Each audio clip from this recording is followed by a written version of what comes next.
يا مساء الخير عليكم، تعالوا معايا في جولة في كارفور المعادي، هاقول لكم أنا اشتريت إيه الشهر ده، وأقول لكم كمان الأسعار جوّه كانت عاملة إزاي. طبعًا أول ما باخش كارفور أول حاجة باعملها إن أنا بازور باسند باديو وباشوف الإصدارات الجديدة إيه، وأكيد اللي بيعجبني باشتريه. لفت نظري كمان إن H&M كان عامل sale 70% بس الأسعار جوّه over أوي.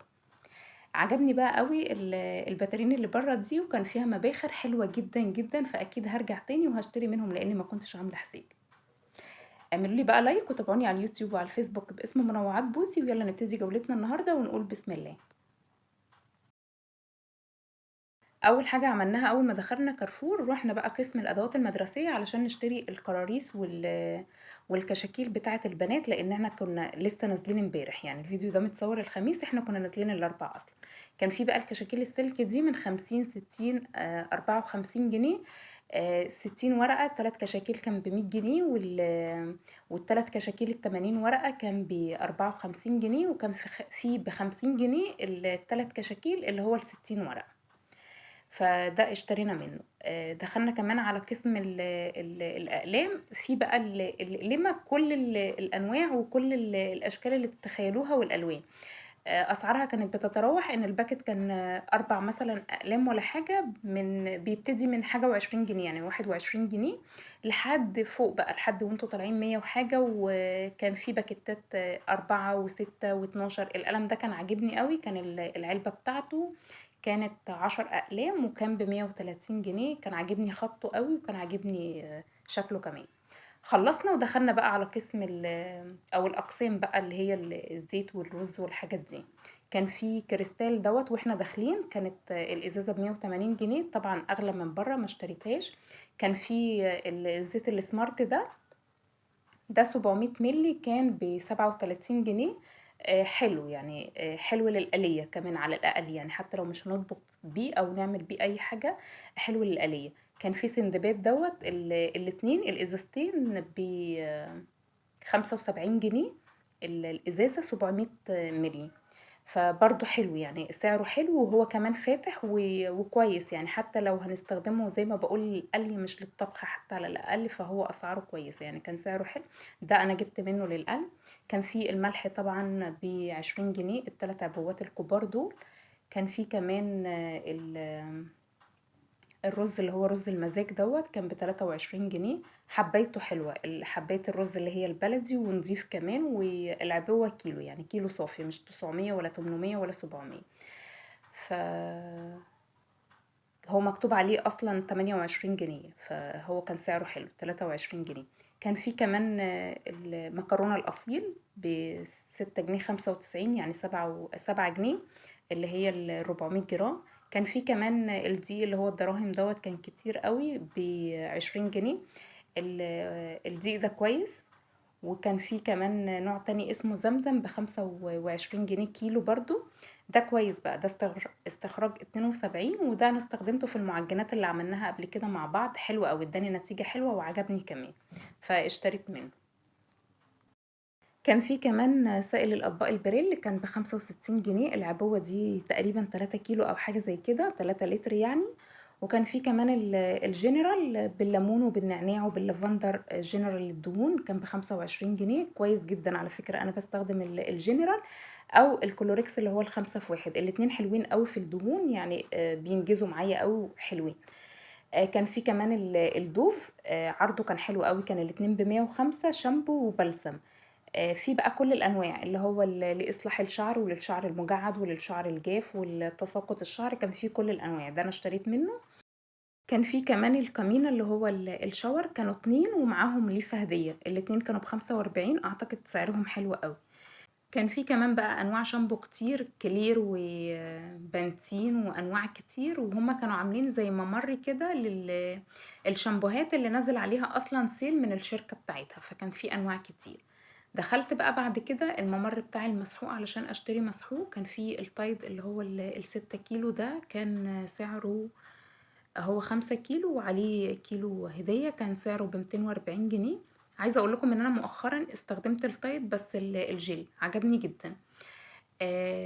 كان في الأوكسي دوّة ال4 كيلو ب211، وكان في كمان الأريال والبرسيل، كل الأنواع اللي أنتم عايزينها وبأسعار كتير، بس أعتقد إن المسحوق الشعر ده كان أغلى جدًا كمان من برّه، وأنا كمان ما اشتريتش. كان في كمان الأريال الجل والبرسيل الجل، الأريال كان ب155 والبرسيل كان ب200 وحاجة وب165. أعتقد العبوة ال5 لتر دي اللي هي البرسيل كانت ب161 كمان، لأ دي مش 5 لتر، دي ال2.5 لتر هي اللي بالسعر ده. أمّا الكبيرة العبوة الكبيرة دي كانت ب226. كان في بقى التايد وفي الأوكسي، زي ما قُلت لكم مؤخرًا أنا استخدمت التايد عجبني أكتر. أنا كنت باستخدم الأول الأوكسي، وقبلها كنت باستخدم البرسيل أو الأريال، بس مؤخرًا عجبني التايد أوي، حسيت إن هو بينضف أكتر. كان في كمان بقى اللي هو المسحوق ده جديد، أنا أول مرة أشوفه. اسمه باين تشاين أو شايني حاجة كده، مش عارفة اسمه إيه بالضبط بصراحة. هو كانت العبوة بتاعته 4 كيلو ب119 جنيه. كان في معايا واحدة صاحبتي شكرت لي فيه أوي، فأنا مش عارفة بصراحة هو حلو والّا لأ. اكتبوا لي في الكومنتات لو في حد استخدمه والّا حاجة، قولوا لي رأيكم فيه إيه. كان في بقى في الممر بتاع الزيوت، زيت السلايد دوّة أنا باحبه أوي في الطبخ، بيكون خفيف. كانت 116 الوسط دي، والصغيرة خالص اللي هي ال700 مِللي تقريبًا ب59 يعني 60 جنيه، والكبيرة دي كانت ب168. كان في عافية ب69 جنيه يعني 70 جنيه اللي هي اللتر. في بقى الأحجام كلها بتاعة الزيوت، كان في زيوت كتير بصراحة متوفرة وكتير، وأسعار الزيوت إلى حدٍ ما أقل شوية من برّه، وفي حاجات زي برّه بالضبط يعني بنفس الأسعار بتاعة برّه. كان في بقى زيت زيتون، اشتريت زيت زيتون اللي هو الوادي ده ب160 جنيه، دي اللي هي النُص لتر، حلو أوي. وبس زي ما قُلت لكم بقى كان في كل أنواع الزيوت، لكن سُكّر لأ، يعني أنا ما شُفتش في كارفور كُلّه سُكّر خالص، مش عارفة ليه، والّا هو كان فيه وأنا ما خدتش بالي منّه. مش عارفة بصراحة. كان في آلية دوّة ب55 جنيه و90 قرش، والممتاز ده برضه لتر، وهدية دي لتر، وسندباد وصني، كل الحاجات دي برضه أسعارها كويسة وحلوة، سعرها حلو، وهي برضه كويسة، يعني زي ما قُلت لكم للقلي حتى على الأقل. لكن للطبخ ممكن نستخدم بقى سلايت، عافية، هلا، الحاجات دي كريستال، الحاجات دي فاهمين إزاي. لكن الحاجات التانية دي اللي هي اللتر اللي أسعارها حلوة، حلوة أوي في القلي وسعرها حلو كمان. في بقى الصغنطوطة دي أنا باحبها أوي في للair fryer ب22 جنيه 85 قرش، يعني ب23 جنيه. الكاتشب كان ب53 جنيه اللي هي الوسط.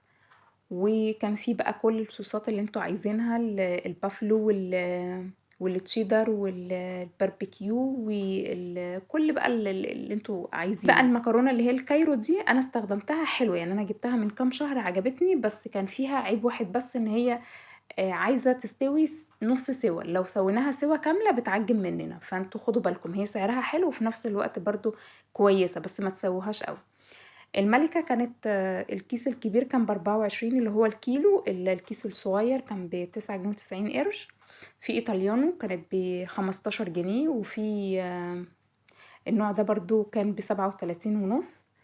وفي منه بقى كل الأشكال، اللي هو القلم والخواتم ولسان العصفور والشعرية وكل الحاجات دي. في المصرية دي كانت ب12 جنيه ونص، اللي هو العبوة الصغيرة. في منها برضو كل الأشكال اللي انتوا عايزينها أو اللي انتوا حابينها. كان في رز بسمتي اللي هو الأبيض دوت كان ب50 جنيه تقريبا، بس مش عارفة أنا قلقت منه ليه، يعني مش ما حسيتهوش، مش عارفة ليه.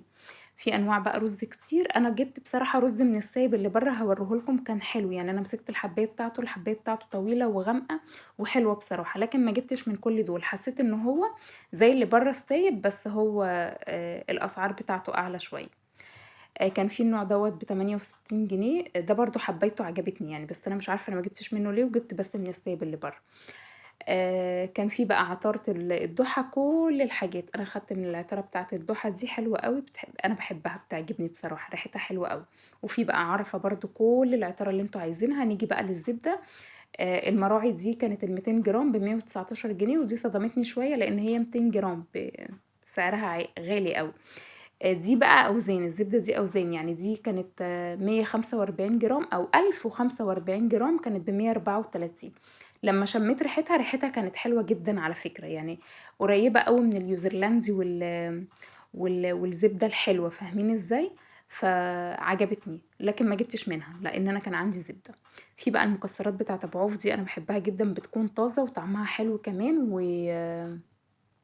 وأسعارها حلوة، يعني مش over، يعني تلاقوا العبوة هنا بحاجة و30 وحاجة و20 وجرامات قليلة، يعني على قد ما إحنا عايزين.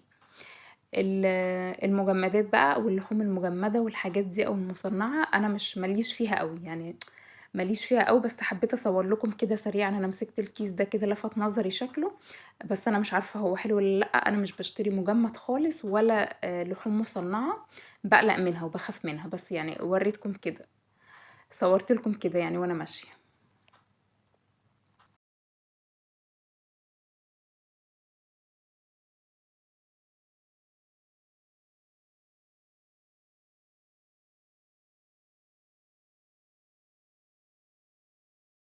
كنت عاوزة أجيب موتزاريلا بصراحة، وكنت عاوزة دومتي، فأنا ما لقيتش بصراحة غير دومتي بس، يعني ما كانش في أي أنواع من الأنواع المعروفة غير الدومتي. كان في بقى من الأنواع التانية الجديدة اللي هي الأطباء والفريش والأنواع التانية دي كلها، بس بصراحة أنا استخدمتها كلها أو جربتها كلها، مفيش حاجة منها عجبتني. فجبت النهاردة دومتي، جبت العبوة اللي هي الصغيرة ب55 جنيه بس. ودي بقى باقي التلاجة أو باقي التلاجات اللي فيها الحاجات المجمدة دي. كان الهوت دوج دوت كانوا 3، يعني كانوا 2 ومعاهم واحد هدية، كانوا ب164 ونص.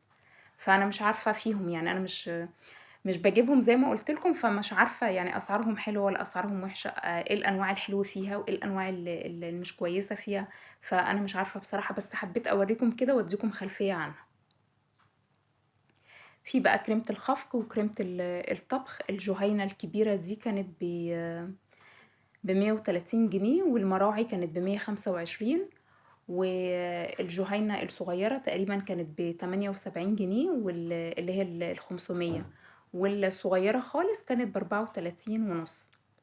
وكان في المراعي برضو الصغيرة دي ب35. وكمان كان في أنواع السمنة دي، وكان في الزبدة الكريستال كانت تقريبا ب70 جنيه، والصاني دي كانت ب62 أو حاجة زي كده. وكان في بقى أنواع اللبن دي كلها. بعد كده دخلت بقى على قسم القهوة والنسكافيه والحاجات دي. كان في البن اللي هو بتاع أبو عوف 200 جرام اللي هو السادة، وكان في المحوج تقريبا السادة كان ب99 جنيه و95 قرش، يعني ب100 جنيه. وكان في المحوج الغامق والمحوج الفاتح، وكل بقى الأصناف اللي انتوا عايزينها من القهوة بتاعت أبو عوف. وكان في كمان قهوة تركي، وكان في قهوة كمان بالبندق، وفي منها التركي دي في منها برضو فاتح وسادة وغامق، يعني فاتح وغامق، وفي سادة ومحوج. كانت ب169 ال250 جرام، يعني الربع كيلو. وقهوة فرنساوي وبالحليب وسادة زي ما بقول لكم. وفي بقى اللي هو بن العروبة ده حلو قوي قوي قوي. في كمان دخلت بقى بعد كده على النسكافيه، كل الأحجام وكل الأشكال وكل الأسعار اللي تتخيلوها من النسكافيه كانت كتيرة جدا. كانت العبوة الكيس دي كانت ب36 جنيه، وبعد كده البرطمانات كانت تقريبا الصغير ب42. واحنا طالعين بقى كل ما الجرامات بتزيد طبعا كل ما سعرها بتزيد. وكان في كمان النوع ده ب295، والجولد كمان كان موجود، كان سعره الصغير ده كان سعره حاجة كان ب75 أصغر حاجة اللي هو الصغير خالص. وكل بقى ما بقول لكم كل ما سعره بيزيد، يعني كل ما العبوة الحجم بتاعها بيزيد أكيد بقى كل ما سعرها بيزيد. كان في كمان من الجولد ده بالحليب وسادة أو بالمبيض وسادة. بعد كده دخلت القسم بتاع مستلزمات الحلواني أو المستلزمات بقى بتاعة الكيكات والحلويات والحاجات اللي احنا بنحتاجها كتير دي. لفت نظري الكريم ويب دوت، كان سعره 11 جنيه، طبعا أقل من بره كتير، بره ب16 جنيه أكيد خدت منه. الكوكس ده حلو برضو، أنا استخدمته أو جربته عجبني، كان ب10 جنيه ونص. بس مادام ده موجود وده موجود، لا هاخد الدريم طبعا. كان في بقى السبرينكلز والفارماسيل والحاجات دي كتير جدا بكل الاشكال وكل الالوان اللي احنا محتاجينها. كان في كمان الشوكولاتة الخام الدارك والبيضة ب35 جنيه. وكان في كمان كل الألوان الغذائية اللي احنا ممكن نحتاجها أو اللي احنا بنحتاجها كمان في الحلويات. كانت أسعارها بتتراوح من 16 لحد حاجة و30 جنيه، يعني على حسب اللون.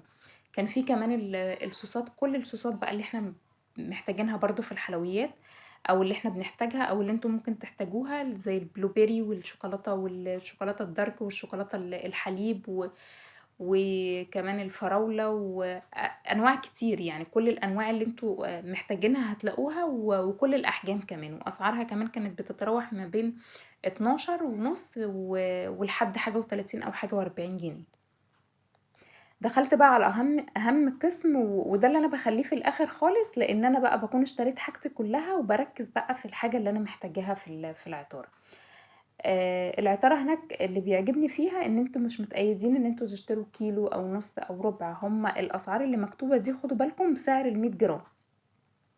ال100 جرام كمان حبة حلوين يعني. تقريبا اللي انا وزنتهم دول كانوا 100 جرام او حاجة، ده كان ينسون. في بقى كل العطارة اللي انتوا تتخيلوها. وكمان الكاكاو، يعني كان ال100 جرام برضو الكاكاو كان ب32 جنيه. الكاكاو بتاعهم حلو جدا. والكريم شانتيه كان المضاف عليه سكر الكيلو ب140 جنيه، والخام الكريم شانتيه الخام كان ب200 جنيه. انا ما جربتش الكريم شانتيه بتاعهم بصراحة، انا كنت عاوزة اخد بس لقيته كله وسط عطارة ووسط منكهات كده، فخفت لحسن يكون لاقط ريحة منهم ولا حاجة. فلما جيت سألت ان انا عاوزة سايب يكون مقفول او حاجة، قالوا لا، ان احنا نعبي يعني من اللي موجود ده. فما اشتريتش. اشتريت طبعا التندوري، والتندوري دوت هو اكتر حاجة بيخليني اروح كارفور او اشتري العطارة من كارفور، لان انا جربته اكتر من مرة من اكتر من مكان، مش بيعجبني حتى المعلب، لا اللي هو بتاع كارفور حلو جدا. ال100 جرام تقريبا كانوا بحاجة و20 جنيه وشوية حلوين يعني، بس انا طبعا اشتريت اكتر. اشتريت بقى سماق، واشتريت تندوري، واشتريت كاكاو، واشتريت ايه تاني. اشتريت حاجات كتير من العطارة دي كانت ناقصاني. دي بقى كل الاسعار اللي انا بوريها لكم دي او اللي انا بصورها لكم دي، الاسعار المكتوبة سعر ال100 جرام. فاهمين ازاي؟ اشتريت بقى رز بسمتي من اللي هو السايب اللي بره ده، كان سعر الكيلو بتاعه تقريبا ب64 جنيه. يعني اللي مكتوب دوت سعر النص كيلو مش الكيلو كامل.